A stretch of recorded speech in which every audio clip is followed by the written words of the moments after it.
And by the way, I mentioned the Who Cares Wins UN conference earlier on.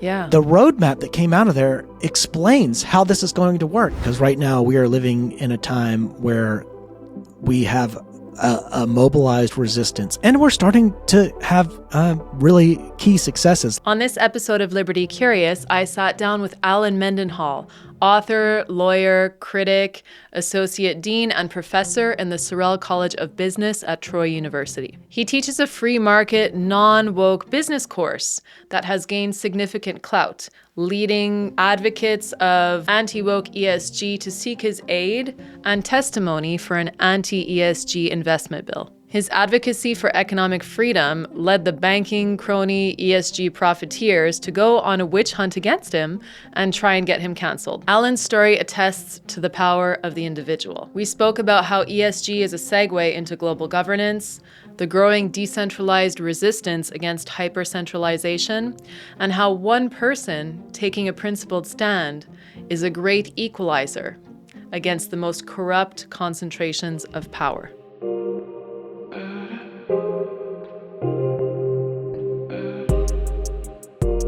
In the last 3 episodes of Liberty Curious, I had on some guests to talk about woke in a nutshell. So to talk about some of the philosophical aspects of it, to talk about the history of it, where it came from, which academic schools of thought, and how it's now proliferated into our society and into our culture, and then also how it has manifested itself in business.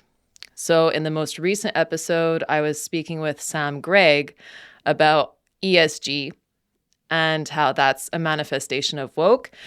And there are all kinds of coercive methods that are being used to push big corporations and businesses into this model, right? And this is also your area. So you have an interesting story, though, about all of this, because you were basically sought after on a kind of witch hunt where the woke mob came after you for your anti-woke business course, and then some of your kind of activist or policy advisory roles that you played, I guess. Yeah, so about a year ago, we launched something called the Free Enterprise Scholars Program here in the Manuel H. Johnson Center for Political Economy at Troy University, and we branded the program as an anti-woke business program.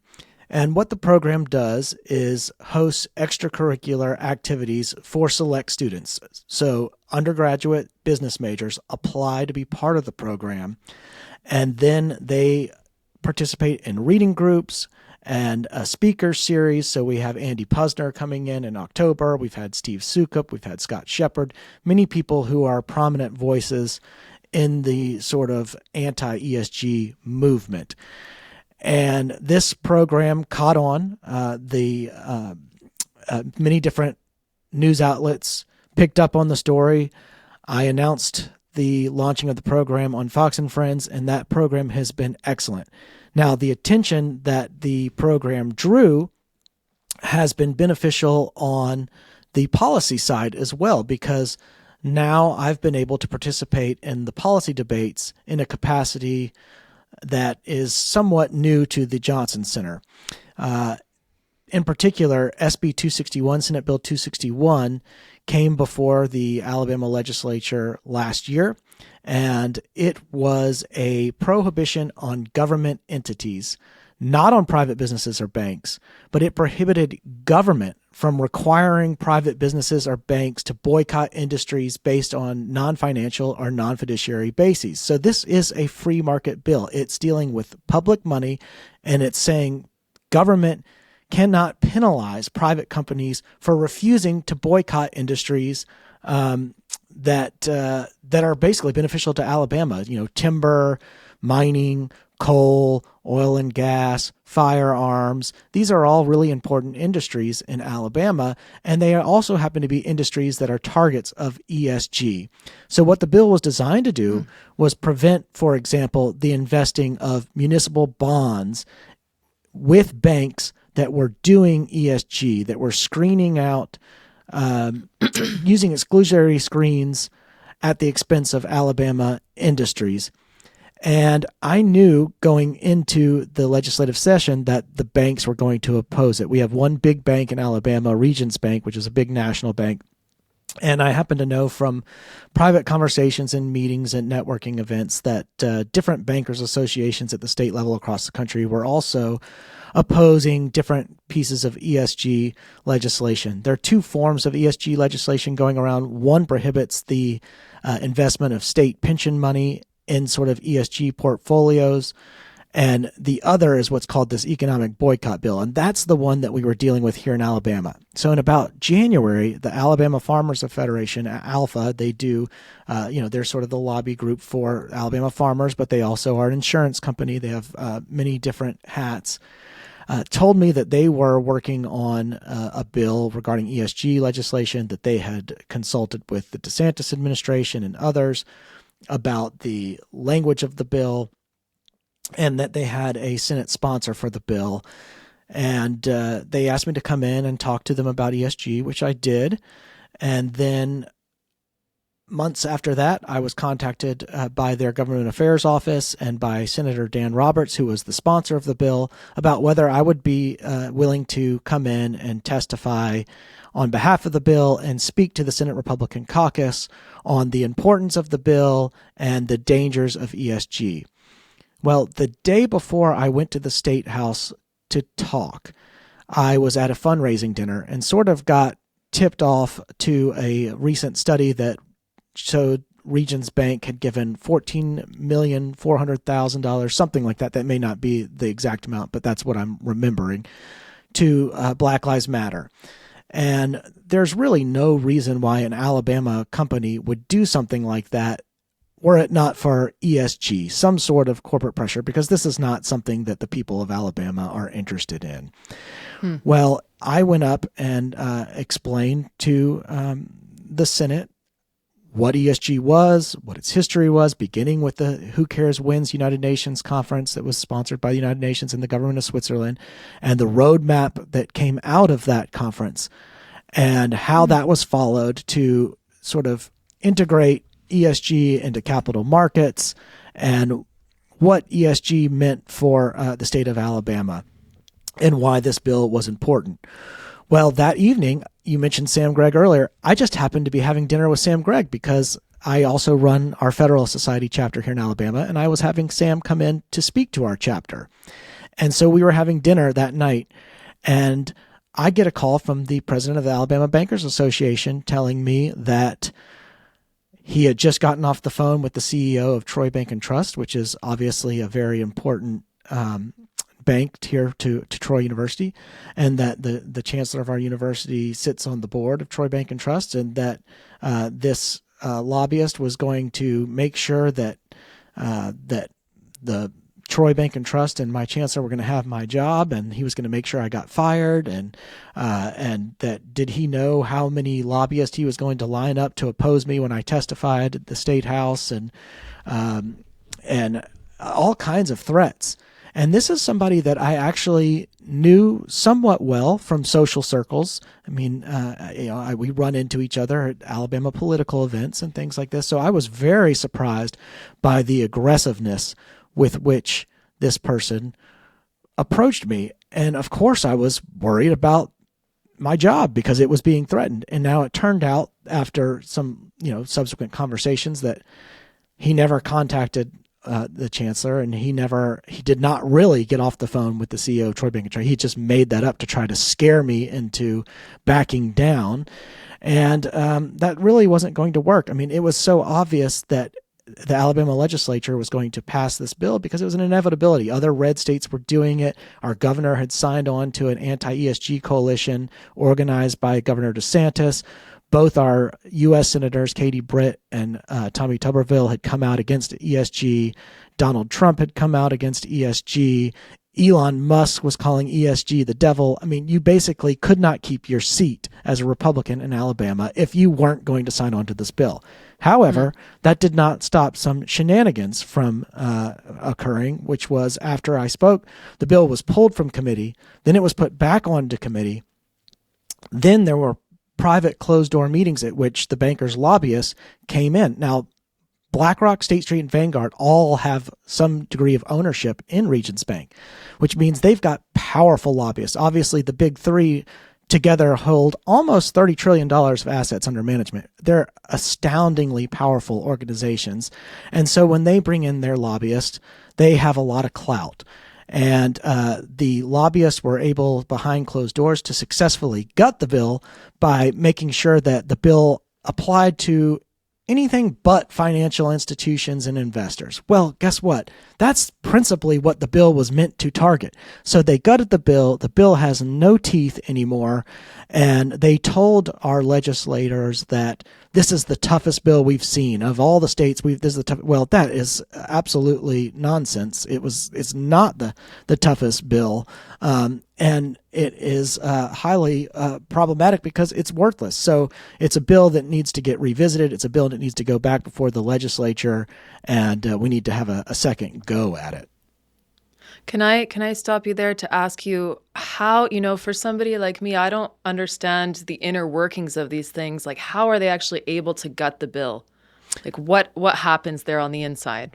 Well, basically, they take a Word document and they take the bill in the Word document and they do strikeout text and they insert text. And, you can, the version I saw from different legislators who sent it to me as it was in the process of being gutted would just be highlighted text in a Word document. And you would just have strikeout font wherever words were taken out, and then, highlighted text where the new words were inserted in. And I happen to know, because I've got a lot of banker friends now, especially that I'm speaking out against ESG, the Alabama Bankers Association is in a precarious position because it used to be two organizations. The community banks used to be separate, and they would benefit a lot from this bill because it's really the big banks that are doing ESG. So the big banks are scared that there might be this ESG legislation coming because it would tend to benefit the smaller banks, and the smaller banks are already considering breaking away from the Alabama Bankers Association because it's drifting from the values of most people in Alabama. And I know that at the Alabama Bankers Association, because I've got banker friends now giving me all this information, that there was a lobbyist speaking at that bank bragging to the entire crowd about how they went in and gutted this bill and it won't apply to financial institutions. And all this bragging is going to do is incentivize all these small bankers who oppose ESG to now oppose their own bankers association. In fact, within days after I testified, the Alabama Bankers Association sent out some email about DEI training that they were going to host, and instantly I had dozens of bankers across the states forwarding this email to me saying, look what Alabama bankers are doing. Why are we a member of this? We should back out of our membership. And this is a dangerous thing for the banks in Alabama to be meddling with. I mean, a bank that's as big as Regions risks a run. Like if people started thinking, hey, I'm a Christian, I don't need to be investing in ESG and inadvertently funding causes with which I disagree. I'm going to go withdraw my deposits. That's a very big problem for a bank like And we've Regions. seen that happen, in the last couple of months. We've seen so many bank runs and so many bank failures, right? And well, FTX, so that's obviously possible. FTX and SVB are two major examples. The Silicon Valley Bank was interesting because I read we're in 2023, so the 2022 annual ESG report, and it is a very entertaining read because they talk about all the great things they're doing with sustainable investment, all the great things that they're doing with ESG. And what's funny is in the G prong of ESG, they basically just say institute ESG here, institute ESG there. It's circular, instead of saying what are we going to do to govern? Well, our whole governance structure is going to be institute ESG. Well, then you find out and subsequent investigations into why this bank failed, that it failed for a lack of governance and accountability. And you can see it in the ESG report where there's really no governance going on. Right. Yes. I remember actually looking into that too, and looking into that report, just kind of perusing over it and seeing. So there's a lot of people that say that if you go woke, you go broke. But I mean, it's not that simple. There are really powerful forces who are trying to push this. And it looks like it's coming from the top down. But then it gets filtered through different layers. So the Alabama Bankers Association is one of those layers, which is underneath maybe Vanguard and Blackrock. So they probably have pressure from up there, right? Totally. They're getting pressure from the above. So my friend Lenore Ely has this term concatenation, and it's the linking of things together in a series. And she likes to use that word to refer to this global coordination of financial institutions. And you can see this. It's one thing to point to like the G20, which consists of 19 countries in the EU, and they're part of they developed this task force on climate-related financial disclosures, and you get all these private financial institutions committing themselves to those goals. You have business schools committing themselves to the UN Sustainability Development Goals through the primary business school accreditor, AACSB. You have all these sorts of nodes in this giant coordination effort to institute ESG from the top down. But in the United States, you have it, a federal direction. The Biden administration, May 2021, has this executive order that basically commands the institution of ESG through all federal agencies. One of those federal agencies is the Financial Stability Oversight Council. What does that consist of? The SEC, the Federal Reserve Board, the Department of Treasury, the Office of the Comptroller of Currency, all the institutions that control capital flows. And there's a reason why that is priority number one. And it's because if you can start controlling the flow of capital, you can start pushing businesses to the left. So it's not just that you have Blackrock, State Street, and Vanguard, and then activist organizations like As You Sow, which is Soros funded, that are going in and buying shares of companies, being engaged shareholders and getting private meetings with CEOs, doing things to push the corporation to the left in ways that are harmful to the corporation. But also you see this as a government-driven, federally driven program. And you've got these banks that are, sort of stuck between a rock and a hard place. What we were, really seeking to do with SB 261 is give banks an out. So, for example, when Troy University was faced with two vaccine orders, one from the Biden administration ordering vaccine mandates, and one from our governor saying don't. Well, that gave Troy University an out. We were able to say, well, look, we've got conflicting views. We decide we're going to go with our state order, and we're not going to institute this vaccine mandate. Well, in the same way, SB 261 would have given Alabama banks cover to avoid investments that would alienate its own customers, which would be great for these banks, because if the people of Alabama knew what a bank like Regions was investing in, they would divest immediately. So we could have given them a cover, and instead they chose to side with federal regulation, with Blackrock, State Street, and Vanguard, who own shares of Regions. But the other thing about Senate Bill 261 is if you were a bank and you weren't boycotting timber or agriculture or mining or firearms or oil and gas or whatever, you had nothing to worry about. You could do all the business you wanted. It allows private businesses to do what they want. All this was a prohibition on government. It didn't restrict or restrain private banking at all. It just prevented government from forcing banks to do ESG. And you will hear this language coming up, because this is what Blackrock, State Street, and Vanguard's lobbyists are going to say. They're trying to come in and say, oh, all this ESG legislation is against the free market because it prevents our banks from doing business and investing the way we want to invest. Well, that ignores the fact that these banks would not be investing in these ways were it not for government compulsion to begin with. And Blackrock, State Street, and Vanguard, guess what? They're not getting rich off of, an ordinary people putting their money into mutual funds or money market funds with these asset management firms. No, that's not how they're getting rich by investing government money, municipal bonds, state and federal pension money, sovereign wealth funds. This is how they're getting wealthy.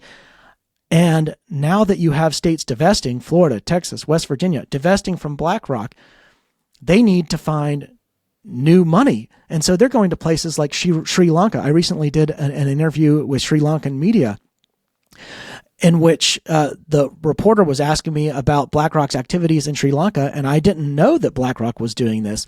But BlackRock is now seeking a new client and trying to invest the pension money of that country because it's losing states here in the United States. It's got to find new clients elsewhere. Wow. And well, that's interesting, Sri Lanka. Just to stop you there for a second, if we can touch on that a little bit, because I did some coverage of Sri Lanka last year, I believe. And what happened was they were basically doing the SDGs and doing the ESG stuff on steroids. They said, we're going to do all of this stuff overnight.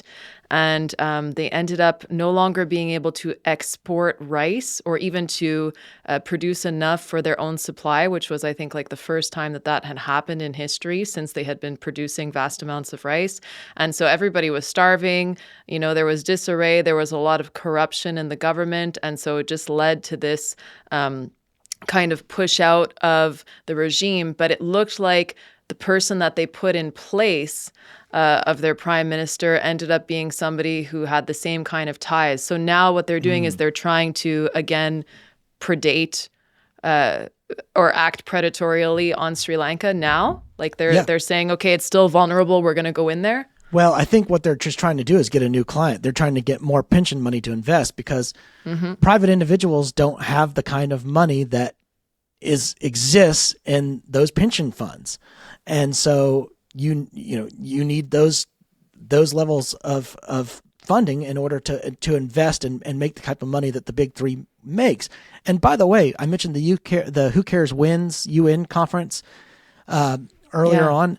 Yeah. The roadmap that came out of there explains how this is going to work. It explains how, hey, we need to be using private finance. We need to use capital markets in order to drive all of this environmental goal. So it began in the European context very much as an environmental movement, a sustainability movement. In the United States, it has transformed into a big social movement. So you can see after George Floyd and the rise of Black Lives Matter and during the pandemic, if you go through the proxy advisory review, it's actually sitting here. It's called Proxy Preview, and it's published by As You Sow, which is a big activist organization pushing the stakeholder model over the shareholder model and in general just ESG and left-wing politics.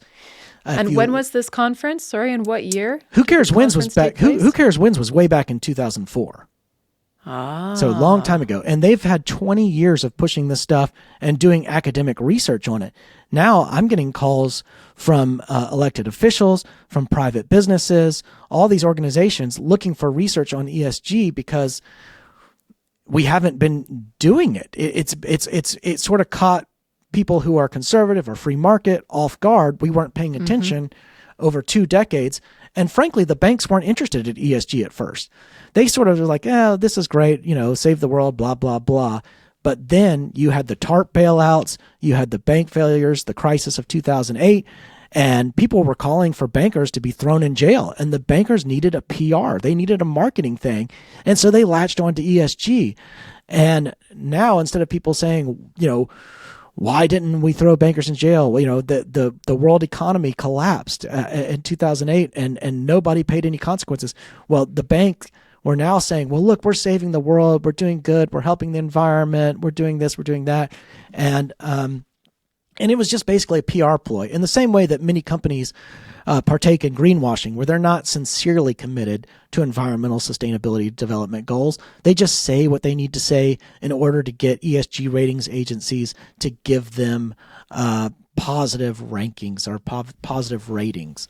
And so these positive ratings and rankings, those obviously lead to other things as well, right? Like if we think about the incentives for the individuals who are making up these ranks, like what are their incentives? Is it money? Is it power? Is it position? What is it?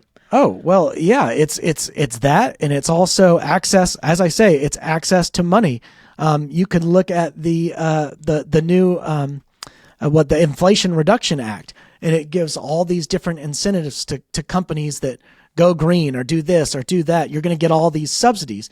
So in order to even have a playing field, you have to comply with ESG. So, for example, there's a proposed SEC regulation, and that, again, it's a proposed ESG regulation, but it would mandate ESG disclosures for publicly traded companies.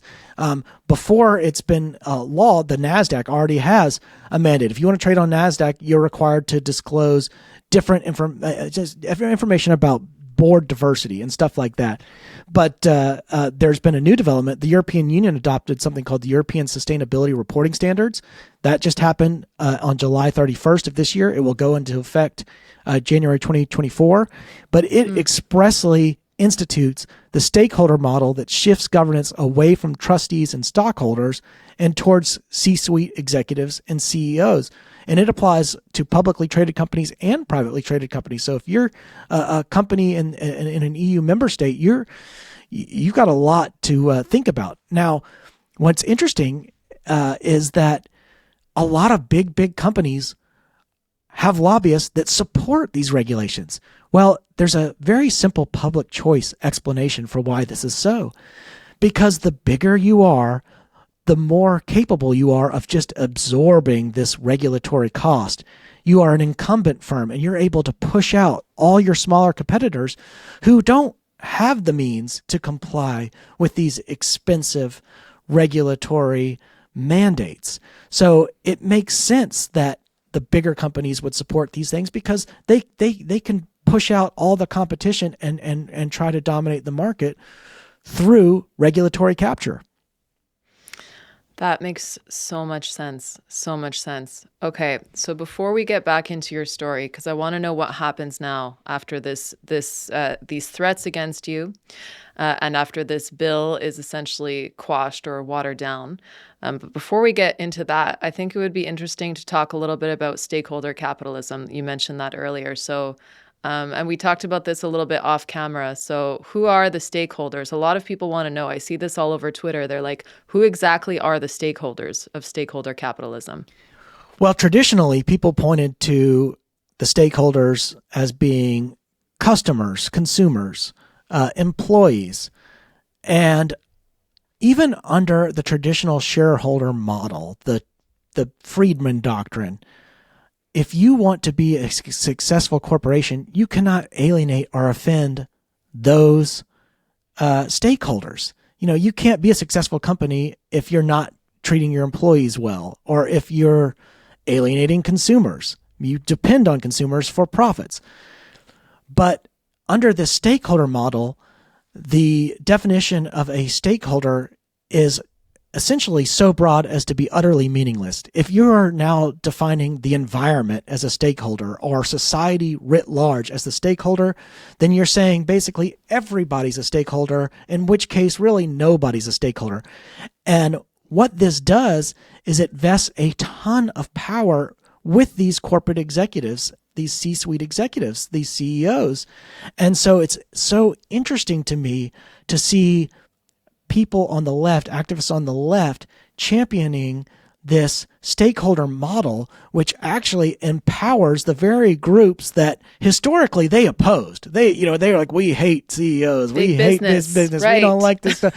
But now they're all in bed with this big business, and they are contributing to the enrichment of an elite and a powerful few at the expense of everyone else. They are marginalizing the already marginalized. They are destroying the economies of the developing world, and they're all doing it under the guise of this left-wing politics. It's so ironic. There are some left-wing activists who are alive to this reality, but there are so many sort of just Democratic Party types, or I learn stuff from Twitter and Wikipedia types that don't realize, because they're just parroting party lines, they're incapable of seeing outside of the sort of Republican Democrat dichotomy and Right. really digging deep and seeing like, oh, wow, we're really destroying lives down in Latin America, and we're really harming poor people in Africa. And, I've got a lot of friends in Guatemala, and their companies can't afford regulatory compliance, or they can't just go out and buy Teslas or whatever it is.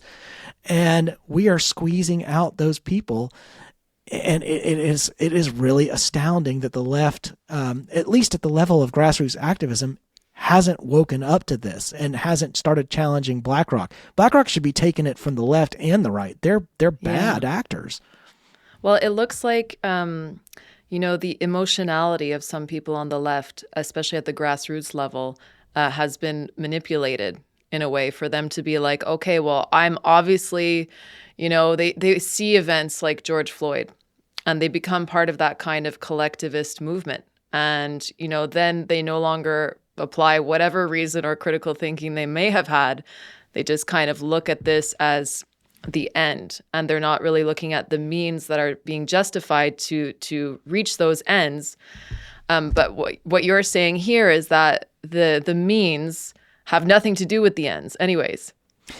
Correct. I think for many actors, people like Larry Fink, does Larry Fink care about the environment? I really don't think so. Larry Fink cares about getting richer and more powerful and instituting a worldview among people, many ordinary people, that gives him unprecedented power. And that has nothing to do with saving the environment or making sure that disenfranchised minorities have access to voting, or whether race relations are improving in the United States, or any number of social or political causes. I mean, Larry Fink doesn't care about that stuff. He wouldn't be jaunting around the world in his private jet if he really cared that much.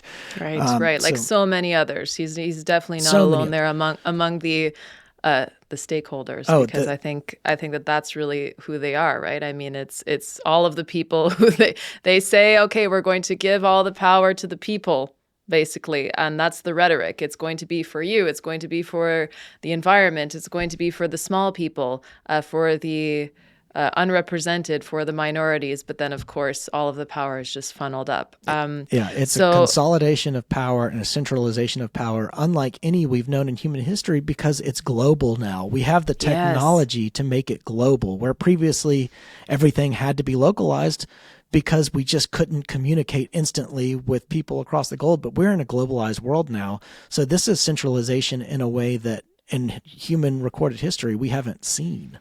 Yeah. Hey, have you also done any research on CBDCs and how it could relate to ESG?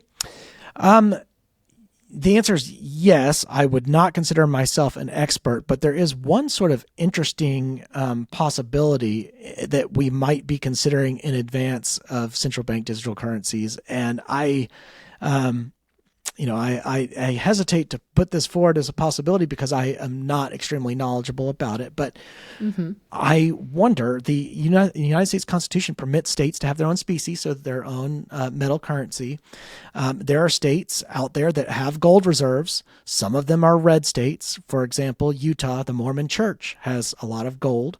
And would it be possible for states to start developing their own gold standard in advance of this central bank digital currency being a possibility, and maybe even coordinating with other states? What if the red states began their own concatenation process and started working together to form a gold reserve, that a currency that is gold backed and that could compete with the federal currency? Now, this sounds like wild, and it sounds like a sort of a off the wall idea, and maybe it is, but I think we are at a time when people are willing to try things that they have not tried before, and people are willing to go places they have not gone before, because the situation is so dire, and because the concentration of power is so ossified that it's going to take very creative and innovative measures to to work our way out of some of these things. But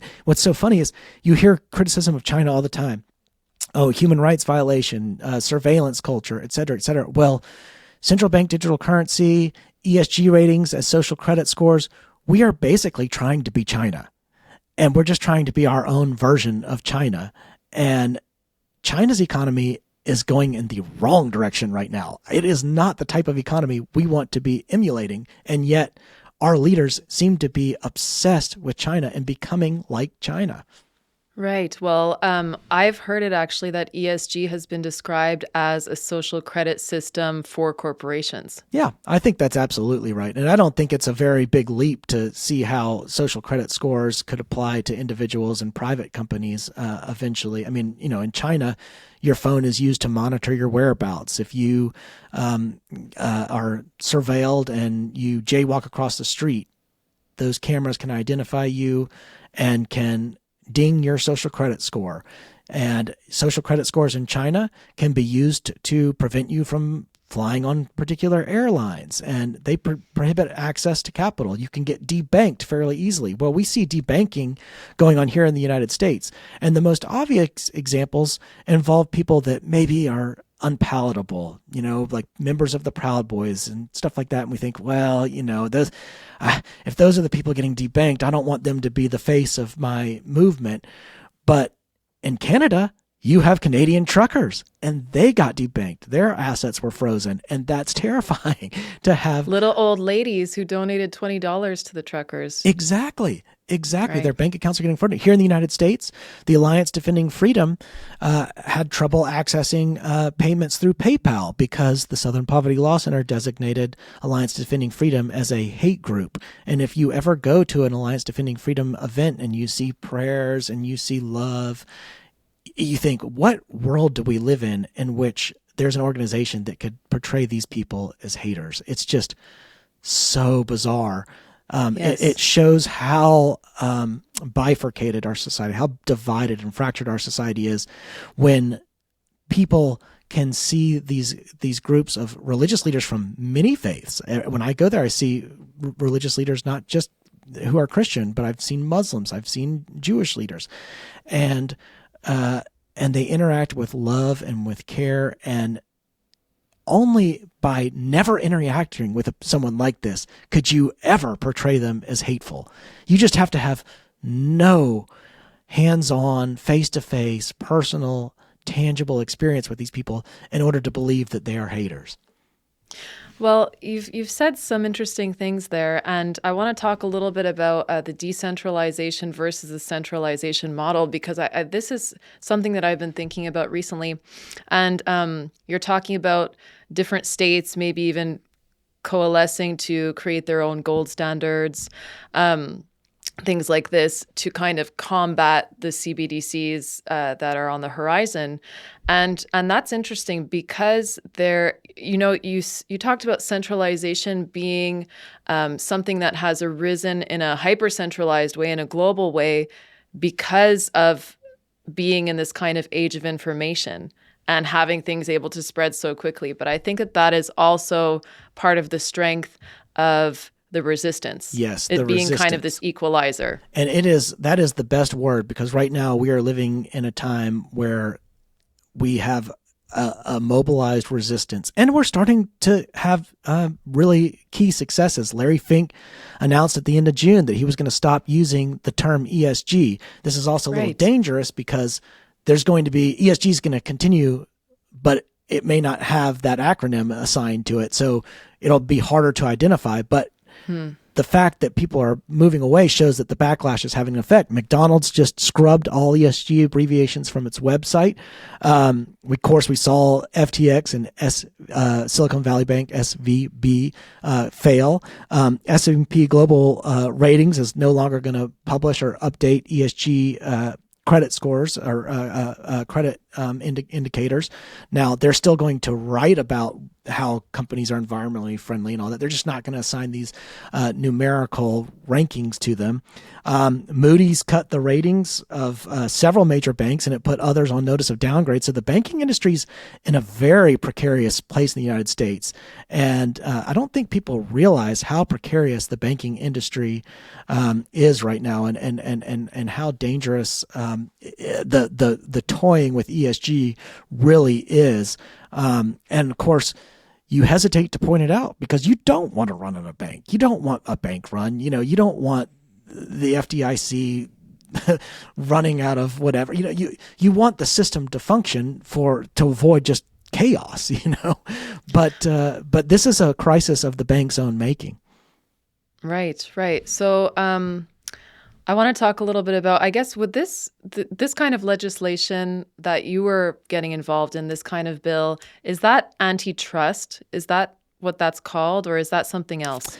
No, that is not antitrust. There is a House Judiciary Committee, and the Republicans, it's being chaired by Jim Jordan, and they are working on an antitrust angle, and they're looking at the proxy advisory firms, ISS and Glass Lewis, which people use the figure 97% of the market that they dominate. So they are referring to those two proxy advisory firms as a duopoly, but they're also looking at the big three, Blackrock, State Street, and Vanguard, as the asset management firms, and other organizations that are sort of, I guess, professional champions of ESG. And organizations like As You Sow, which, as I mentioned earlier, are funded ultimately by Soros and the Open Society and those types of programs. But that is different from the bill of which I spoke, which is purely, it's a state level bill that's going around. I happen to know that there is another iteration of what I'm calling SB 261 from Alabama, but another ESG-related bill that would prohibit the endowments at public universities from being invested in ESG-weighted portfolios. And that's interesting because these endowments are private. They're put into private foundations, so they're private, but the foundations would not exist but for the public entity to which they're attached. So I have sort of mixed feelings about that, but at this point, this sort of decentralized mobilization seems to be the best way to push back. And it just so happens that the United States of America remains one of the most powerful countries in the world. We're still a very strong economy, and the anti-ESG movement has on its side two states that rank very highly on economic freedom indices, Texas and Florida. And now that we're getting to a position where our federal elections, in particular presidential elections, are basically Florida and Texas versus California and New York, and then there's some other sort of 5 swing states involved, and the rest are just foregone conclusions. It becomes more and more important that Texas and Florida continue to be key leaders in this ESG space. Right. That's a really good point. And if we kind of come down the scale of decentralization, you have the individual who's at the bottom of that, really. And oftentimes, you hear people say, like, what can we do about all of these things? But individually, there's always choices that you can make, and you don't really know what the consequences of your choices are going to be necessarily. But this can kind of bring us back into your story, because you just did something as an individual that you probably didn't realize would ripple out in the way that it did. No, I didn't. And you're correct about that. It was a frightening time. And I think the day after I testified, I texted my friend Andy Alavastro at the Heritage Foundation, and I said, Andy, I got to be honest, because the Bankers Association president had called me the night before, and I was like, I feel bad. Like, I feel alone. I feel isolated. And within a couple of hours, Andy had done out some kind of all call. Within hours, I had people from think tanks all across the country saying, what can we do to help? What can we do? Do we need to come down to Alabama? Like this, you are doing the right thing. We are behind you. And it was needed for me. I felt that I was no longer alone, but that I had an army behind me. And not everyone has that sense of agency and is able to, do what I did, because I spent many, many years networking and working with think tanks and working in not necessarily policy, but in the trafficking in ideas. I'll put it that way. But you raise a good point about ESG and sort of the global concatenation that involves. And it has not changed our bounded nature as situated human beings tied to distinct communities, communicating with preferred languages, and identifying with specific traditions and cultures. This is one place where I see like some possibility of free market people uniting with some of these more NatCon types, not on industrial policy, not on trade. We'll never agree on that, but on sort of the dehumanizing aspect of ESG. Even if you're an expat, a drifter, a vagabond, no matter how deracinated you've become, you still have your prejudices and partialities. A place that feels more like home than somewhere else, a language that's easier to speak, manners and mores that are more familiar, discrete groups with whom you would rather associate than others. And the ESG movement has its end global governance. If you put global governance in italics in Google, you'll see a link right away to the World Economic Forum. That's a term that they use, and it circulates widely in academic literature. You can go to libraries or Westlaw, LexisNexis, and these sort of academic search engines, and put in global governance and get a vast array of literature on it. And it involves the coordination between government and private finance, investing, and banking to stamp out cultural pluralism and institute a managerial system of grand standardization, including unified laws and regulations. And in the face of that, that overwhelming aspirational global governance, a human feels no agency.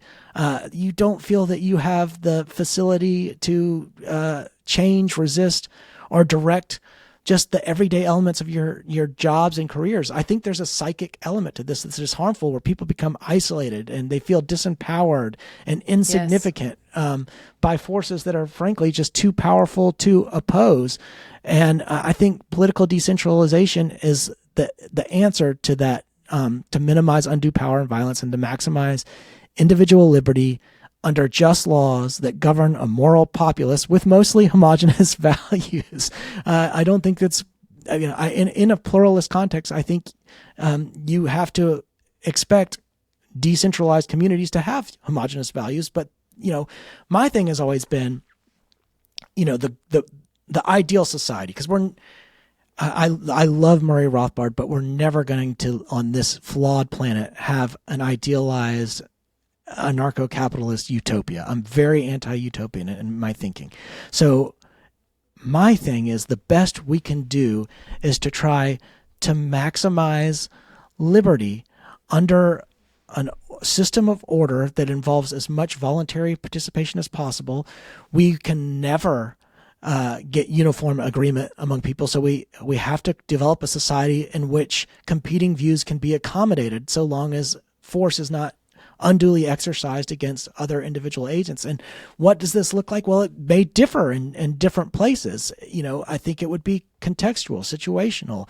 You would have different forms of government at different areas, but the important thing is that the greater number of people have to be able to participate in it. It has to be a voluntary association, and it has to be something in which people have the freedom of exit. And right now, the nation states are so big and so powerful, and now they're working in this intergovernmental way, in this developing this concatenation in a way that just it marginalizes, it disenfranchises, it disempowers people, and people don't feel that they have participation. As much as these organizations talk about democracy, they aren't acting on it. They are using the masses, as it were, to consolidate and concentrate power and really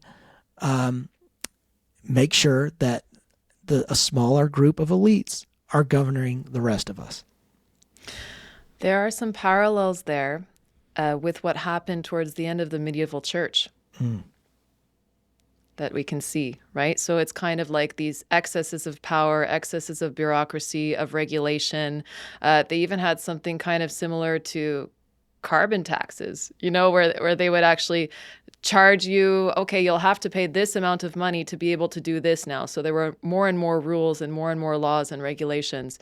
But, thinking on the hopeful edge of things, that also was part of what led to its demise. It's stranglehold on having all of the authority kind of being broken down because they basically just grew too big, too bloated, and too arbitrary, and people resented that. And I think that there is a parallel that we can draw to the way that the public feels about this oversized, bloated government that is seeking to acquire even more power and go even higher up and pair up with the biggest private organizations to move towards this world governance. No, I think that's right. I mean, again, global governance seems to be the telos of this ESG movement to the extent that it has an end game. That is what the end game is.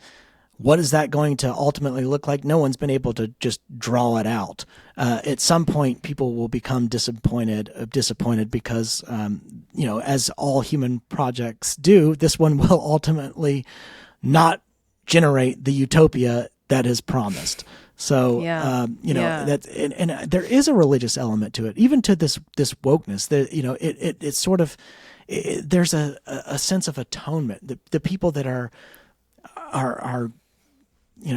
taking a knee and essentially praying to whatever entity, the god of wokeness, it fills a vacuum in an increasingly secular society. It fills this need. And ESG in the same way, I think one reason why so many CEOs are buying into it is it has this sort of psychic benefit. It makes people feel good. Like before they felt bad about making profits. They were like, well, I enjoy having money, but maybe it feels wrong. Now they can say, oh, I'm making profits and doing good. Never mind the fact that businesses do good by adding value to society, by producing goods and services at cheaper prices, by employing people, by making our lives easier and better. Business, as it traditionally existed, did good things, and profits were not bad. They were the rewards businesses got for making our lives better. But that just wasn't enough. It didn't provide the psychic benefit to these CEOs who existed in a pretty hostile culture, a culture that did not appreciate business as it traditionally was practiced. Well, Allen, that's so interesting that you just brought that up because Milton Friedman famously argued for that, right? The what was that piece called about basically going after profit was the best thing for business to do morally, or it wasn't morally his words. I forget what it was called, but I think you're referring. I might be wrong, but I think you're referring to the 1973 New York Times article. But I can't recall the title of it. I don't recall the title. Yes. Well, we'll pin it underneath here. But basically, he argued that was the duty of business, and that consequentially, people would actually be better off if businesses focused on profit. But I don't know if you were aware of this. But Klaus Schwab, back around that time, he wrote a response to Friedman. Yeah, absolutely. Saying that it was the opposite, right? That's what do you exactly know about that? Well, yeah, he did. And he wasn't alone. In 2019, the Business Roundtable, which is basically a social networking group of very wealthy CEOs, purported to redefine the purpose of a corporation. That's how bold they were. We are purporting to redefine the purpose of business. And they expressly changed that purpose to shift from the shareholder model, that Friedman model, to the stakeholder model. And they said, this is what business is about from now on.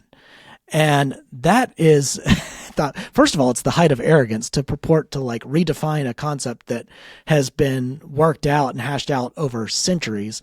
But second of all, it's dangerous to have people at that level issuing such a proclamation that flies in the face of most of our laws. I mean, most of our companies are incorporated in Delaware. Delaware has a traditional fiduciary duty model. It has the shareholder model embedded in its laws. We have ERISA, we have all kinds of different laws that are predicated on the shareholder model. So you're basically saying the purpose of business is to violate all law as we know it in the United States. That is a recipe for chaos. And that's actually one of the reasons why, in many cases, ESG is not able to creep into the United States as much as it is in Europe, right? I think that's correct, and I think the Americans, for all our problems and for all the tumult in our country, are still very jealous of our rights and our sovereignty. And I think that Europeans, because of the aftermath of World War II, maybe to atone for their past, are more willing to forfeit their sovereignty to the end of some sort of supranational structure, something that is not nationalist. Now, I think that you're seeing a lot of backlash against that at the moment. I think you've got populism virtually everywhere. France, Italy, you name it. It's everywhere. And it's not just in Europe, and it's not just in the United States. It's in Latin America. We've got a wild election going on in both Guatemala and Argentina. I don't know if you've seen the Argentinian candidate who's like a radical anarcho-libertarian, exactly, pro-Bitcoin. Yeah. So, it's happening in Asia. It's really happening everywhere. And, I have no crystal ball. Who knows where this is headed? But I think decentralization is a solution that could lead to nonviolence. And I think our goal needs to be minimizing power and minimizing violence. And that's the best we can hope for, is a society in which power is checked, power is neutralized, and violence is minimized, because you can't get rid of those things. We're human beings. We are flawed creatures. We have fallible minds. We are wired to do certain things that are sometimes destructive of others. And we're never going to create a perfect world.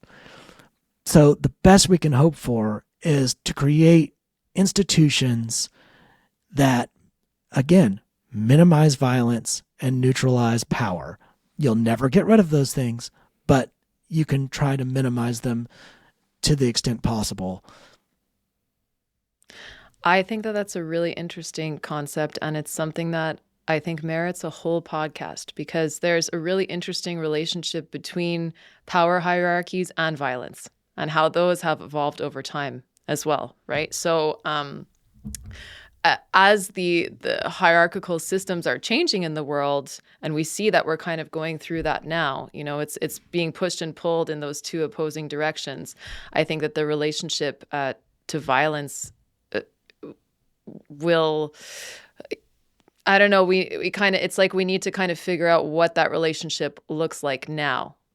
How is the use of force threatening to us, and what are the kind of ways that we can insulate ourselves from that? And, thinking again from, medieval times to now, you had different forms of violence there. You had different kind of threats because people weren't protected by the nation state at that point, right? So the nation state kind of came in as a way to be able to protect medieval societies, but then the nation state now evolved into something else. So forms of governance often are heavily related to the kinds of violence that we see in a civilization. But again, that's a topic for a whole other podcast. Well, if you want to say anything on it, go ahead. just a couple of brief points, which is that if you take the Treaty of Westphalia as sort of like a referent, as a starting point for the birth of the nation state, so to speak, you have to realize this nation state paradigm is not very old, just a few centuries old,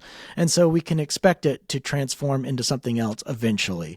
I don't know what that will look like, but maybe all this global concatenation is part of whatever it's going to become. So that's the first point. On the point of hierarchies, I think it's inevitable for societies to have some degree of stratification, and the important goal is to ensure that those class distinctions or whatever you want to call those distinctions are based on merit, based on earned rewards. And I think increasingly what you see with movements like ESG and this global concatenation is to preserve the power that already exists at the top, because those players are no longer adding value to society. They're no longer innovating, and they are trying to use the apparatus of government and regulation to protect incumbent firms, to protect against disruption from the bottom up, to protect against new entrants into the market. And that is highly problematic when the power is so concentrated at the top that they are able to prevent people from rising up on the basis of merit. And that's, I think, the situation we have now. Yeah, that's a very, very good point, Alan. So let's go back to your story now and think about you're sitting now at Troy University, so you haven't been fired. So what happened after all of this? You had these people come to your aid, a little community come around you and say, how can we help you? You felt less alone. The witch hunt, did it continue on for a long time? What did your battle look like? Well, eventually there was a lot of pushback against the banks. I think some of the local reporters, we have a new newspaper called 1819 News, which is doing really bold reporting, and they sort of identified Regions Bank and Alabama Bankers Association as an enemy or as an obstructionist force in this ESG fight. And so they started looking into those companies. And my guess is they're still looking into those companies in a sort of investigative journalism type of way. But SB 261 did pass.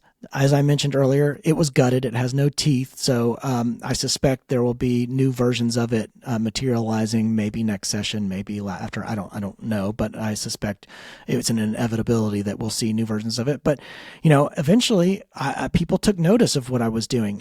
Sometimes you feel like you're just alone and you're doing things and nobody's paying attention. In this instance, it wasn't that way.